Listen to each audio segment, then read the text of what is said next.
Hello guys, mwese ndabahaye mwiriwe canke mwaramutse bivanye naho muherereye.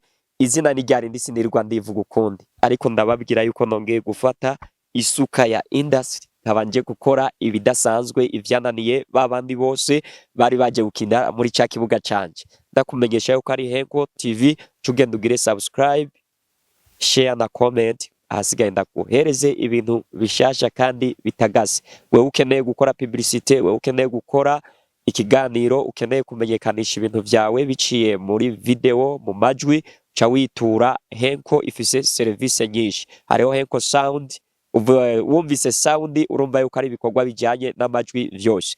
Wumvise Henko TV uca wumva yuko ari ibikorwa bijanye n'amashusho vyose. Henko Pictures uca wumva yuko harimo ivy'amafoto ndetse na secretariat publique ikabihari. Ivyo byose uca witura Henko, byose tubikorera mu iki gisagara ca Gitega muri quartier Yoba imbere ya Terezia Hotel. Uca wasanga icicaro gikuru ca Henko.